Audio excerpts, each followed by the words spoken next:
Good morning, good afternoon, good evening. Welcome everyone to my channel once again. How are you all doing? Like they say, thank God it's Friday. Yeah. Thank you all for the views, the follow, the comments, and the inquiries. They are all welcomed on all my channels. Thank you so much. The last video I posted about the Ontario immigration, what am I saying? The Ontario Immigrant Nominee Program. Yeah, that I spoke about, okay, even if you did a 1-year certificate program in a college, you're eligible to be nominated for permanent residency from Ontario. And I said before now, people used to go to other provinces, get their permanent residency, and they run back to Ontario. But I don't know why, though, like I said, this was on before. They stopped it at some point. I don't know why they stopped it. I think that should be before I came to Canada. Then January 2nd, 2024, they kick-started it again. So now even with a 1-year college program in any of the colleges in Ontario, you are able to be nominated for permanent residency in Canada. And I remember in that video I said I was going to do a second video where I'm going to take us through how points are calculated.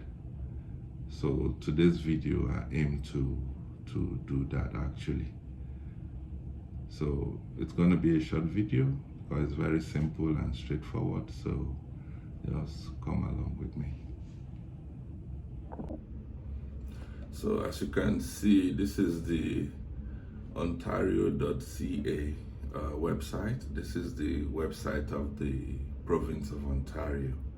So here you can see saying Ontario Immigrant Nominee Program streams. I want to quickly take us through that. We have many streams here that Ontario welcomes immigrant into Ontario to live in Ontario actually. So we are going to take them one after the other. But the points calculation I'm only going to do for the international student stream. Okay, if we scroll down, like here you see Ontario Express Entry streams. Just be following my cursor. So now if you go down here, you see the first stream here. It says employer job offer foreign worker stream. That's the first stream here.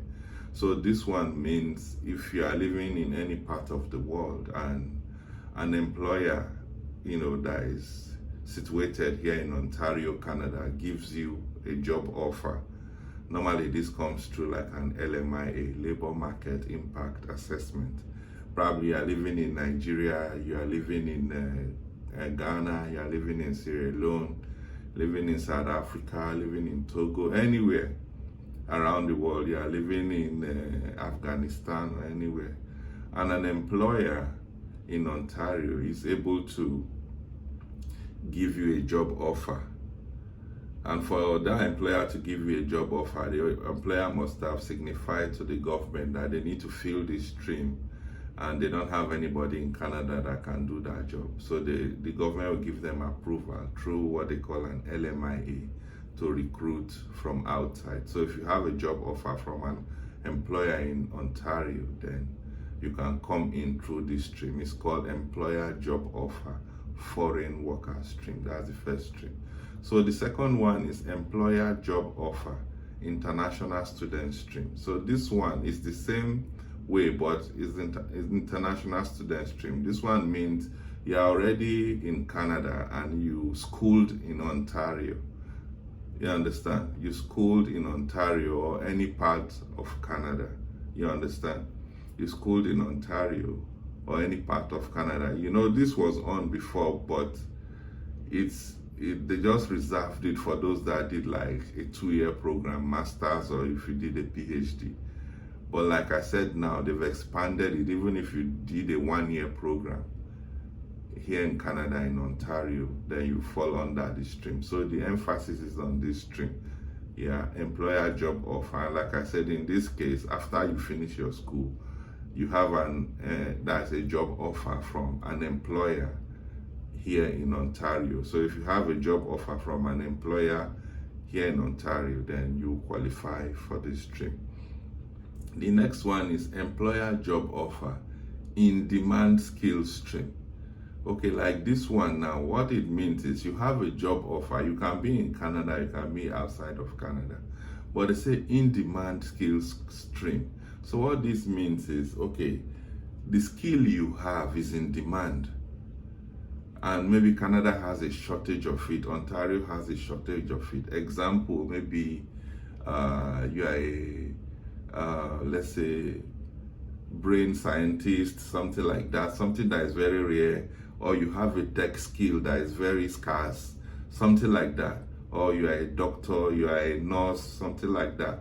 All those skills that are very, very, very, it can even be maybe a truck driver, or maybe heavy duty mechanic, skills like that are scarce. Then if you're able to get an employer that gives you a job offer in this stream, then you'll be able to come into Canada. See what they say, apply for employer job offer in demand. If you are a foreign worker and an in-demand occupation with a job offer in Canada. So if you click here now, you'll see a list of all the in-demand job. That's the skill that they want, but that's not our emphasis today, so I don't want to click on it. So another one here is the master's graduate stream. You know, I explained to us that, okay, before now in Ontario, there's a stream. If you come to Ontario and you did a master's program here in Ontario, then you qualify for the master's graduate stream. Immediately you finish your master's degree, then you apply to be nominated by the province of Ontario to get your permanent residency. Then another one, the last one, is the PhD graduate stream. Let's say you schooled, and all this one, your master's degree must be from a university inside Ontario, not outside Ontario. The same thing with the PhD program, graduate stream. Your master's must be, your doctorate should be from a university inside Ontario. It's not as if you go to Saskatchewan, you have a PhD from there, then you come and apply. No, it doesn't work that way. It must be from a school within Ontario. So that said, so let's go to the point calculation system quickly. Okay, here's a template for the scoring factor, just like I mentioned. So I'm just going to quickly run through it. Here we have a scoring factor. Basically, I'm still on the ontario.ca website. This is the official government website. So the first thing they want to consider is your employer and labor market factors. So employment and labor market factors. So basically, the kind of employment you have, they want to check it. They say, okay, the first one, your job offer, is a NOC tier category, yeah? So the first one, say NOC tier 0 or 1. So this one are like specialized kind of employment. Maybe if you are like a doctor, nurse, a doctor, an engineer, maybe, what do you call them? Maybe people that do operations, surgeons, all those kind of things, they fall under this NOC tier. Then maybe you are a director in a company, just like that, those kind of jobs, and they fall under this tier. So if it's in NOC tier 1, you have 10 points. Yeah. If you go to NOC tier 2, there are some other categories of jobs. Then maybe if you're at a supervisor or managerial level, you have 8 points. So as you go down, the point reduce. So now if you see NOC tier 4, maybe this one they are looking at unskilled kind of jobs. Maybe you are looking like meat cutter, people that work in the farm. If your employment falls under that, then you don't have any point for it. NOC tier 5 too, you don't have any points. This one alone, I have to do a video to explain this, but I don't want this video to be too long. So if you have an employment from an employer, definitely they will tell you the role they are employing you for. So with that role, you go to the Canadian government website and check, okay, this role, what is the tier category? You will know it, and just like that. So basically, then we'll go to the second one quickly, the job offer. Say which of the NOC broad occupational category is it? Is the occupational category 0, 2, 1? If it falls under this, you have 10 points. If it falls under occupational category 7, you fall under this. You understand? Any job offer that you have, if you check the government website, you'll see the NOC code and the tier code and the NOC tier. You understand? So that one you know under which it falls specifically. Then you go to this one, the job offer, the wage. Okay, now if the job offer they gave you, say if you are earning $40 per hour or higher, you earn 10 points. If you are earning $35 per hour to 39.99, you have 8 points. If you have if you earn $30 per hour to 34.99, you have 7 points. So it drops down like that. Then if it gets to, if you are earning less than $20 per hour, then you don't have any points. Mostly jobs that fall under this $20 per hour, mostly student jobs. Yeah, maybe you are working on part-time. So most of them, they just pay them minimum wage. You understand? So mostly they fall under, and it's mostly student jobs. So most jobs that you get that you are not a student, you earn more than this. You understand? So we'll quickly go to the next thing they consider. Say work or study permit. They say if you have a valid work or study permit, you know, in my video I say you don't have to come here illegally. So let's assume you are still a student and you have a valid work permit, you have 10 points. Or if you have a valid study permit as a student, you have 10 points. Or if you have graduated, you have a valid work permit, you have 10 points. But if you don't have any of this, though you went through school and all that in Ontario, it's not disqualifying you, but you don't have any points for that. It's 0 points, as you can see here. Say job tenure with the job offer employer. You know, I mentioned in my last video that if you have worked up to 6 months with the job offer that you have 3 points. But if you have not worked up to 6 months, maybe you just started the job, you are 1, 2, 3 months, 4, 5 months old on the job, it does not disqualify you, but you don't get any point for it. So in this kind of place, maybe if you are work for 3, 4, 5 months and you are here, I would just advise, maybe just wait for another 2, 3 months, so you ensure that you're up to 6 months on the job before you apply, so you can get this almost free 3 points, you understand? Then earning history. Based on the notice of assessment issued by Canada Revenue Agency in the last 5 years. So the first one is, if you are earning $40,000 or more per year, you have 3 points. If you are earning less than $40,000 per year, you have 0 points. You know, all these Oyibo people, you can't deceive them. Even if you say you are earning $100,000 per annum, so to maybe on your employment letter, your employer will be paying tax on your behalf. So Canada Revenue Agency, just like their tax people, they have record of the tax you are paying. So with the tax that you are emitting, they know exactly how much you are earning, so you cannot lie about it. So that's it. So if you are earning 40,000 and above, you have 3 points. That's what that means. So quickly go to education. So now for education, if you have PhD, you have 10 points. If you have master's degree, you have 8 points. If you have bachelor's or equivalent, there are some people that came to Canada to maybe do their university. They start from freshman, which is year 1, like in Nigeria, we call it 100 level.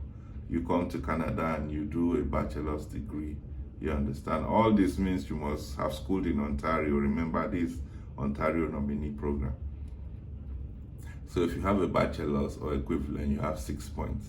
If you have a graduate diploma or certificate, you have 6 points. So remember I told you, if you schooled in Canada for, even if it's a 1-year program, before this doesn't, this certificate 1 year, this thing is not there before, but now it's there, so you have 6 points for it. So it goes down. Here's a apprenticeship or trade certificate, you have 5 points. It goes down like that. Then field of study, here's field of study. Now you go down, it says STEM, health, engineering. Yeah, STEM, that's meaning engineering, health. That's the what's it called? The program you did in a Canadian college or university. Does it fall under STEM? STEM means science, technology, engineering, mathematics. If it falls under that, yeah, or it falls under health, engineering, health, maths, computer science, all those ones, and trades, agriculture, natural resources, all those kind of, and management, mechanics and repair, all those kind of things. If it falls under this, then you have 12 points. Then you go down and say, if it falls under business and administration, social, legal, education, behavioral science, personal security and transport service, all this one, you have 6 points. Arts and humanities, business, humanities and all that, then if it falls under arts, let's say business, humanities, arts, social science and education, all this one, now 0 is scored, no point for that. Then here, Canadian education experience. So here, credential must be a post-secondary education credential from an eligible institute that takes at least 1 year to complete on full time. It's a more than one Canadian credential, 10 points. 1 Canadian credentials, 5 points. So we'll quickly go to language. So here, this is where your IELTS come into, that's the English test. This is where it comes into play. So now, the English test, the IELTS that you wrote, or the CELPIP that you wrote, if it falls under CLB 9 or higher, you have 10 points. If it's CLB 8, you have 6 points. CLB 7, you have 4 points. If it's below CLB 6 or below, 0 points. So now, knowledge of official language. If you can speak both English and French, which you must show by the exam that you wrote, if you can provide proof, then you have 10 points for both. But if it's only English that you can do, maybe through IELTS, or it's only French, then it's 5 points. Regionalization. Northern Ontario, 10 points. Maybe the school that you schooled in, it's in Northern Ontario, you have 10 points. That's not within the GTA. They say, but if it's other areas outside GTA except Northern Ontario, you have 8 points. They say inside GTA except Toronto, 3 points. If the school you went to is inside Toronto, then you have 0 points. You understand? Then here, regional immigration, location study, where you physically attended classes. This is almost the same thing as here. Here they explain what it means. Here say Northern Ontario means includes the following census division: Muskoka, Haliburton, Nipissing, Parry Sound, Manitoulin, Sudbury, Greater Sudbury, Grand Sudbury, Timiskaming, Cochrane, Algoma, Thunder Bay, Rainy River. So if you schooled in any of these places in Northern Ontario, you have 10 points. Other area outside Toronto and Greater Toronto area, except Northern Ontario, includes region except those listed as part of Toronto, the Greater Toronto area, and Northern Ontario. Then Greater Toronto area except Toronto includes region like municipality like Durham, Halton, Peel, and York. So those are like in Mississauga, Hamilton, places like that. Oakville, all these places, they fall under GTA, but not in Toronto. Then if it's in Toronto, it means inside Toronto, gone. That one you have 0 points. So it's the same thing for this. Regional immigration, location of study, where your school is officially located. If it's in Northern Ontario, you have 10 points. So by the time you do all this, you have to add up all the points that you have scored. So mostly if you score more than 50, 60, then you are very good to go. You know that you will get nominated. Thanks for watching, and I think with the few explanations I've given, would have thrown more light to those that fall under the stream so that they'll be able to take advantage of it. I'm going to post probably maybe for year 2023 some of the various streams that draws were conducted, and people were invited to apply for permanent residency, the different streams. So I'm going to post it, then you see probably some of the scores they got for them to be invited. Some as low as 34, some under 40, some 40 something, some 50 something. That's why I said if you have, when you total everything and you have up to 50, 60, then you are good to go. Thank you for watching. Please kindly subscribe, follow my channel, and kindly share this information or this video might be useful to one or two persons out there you may not know. Thank you once again, and like I always say, on to the next one. Bye.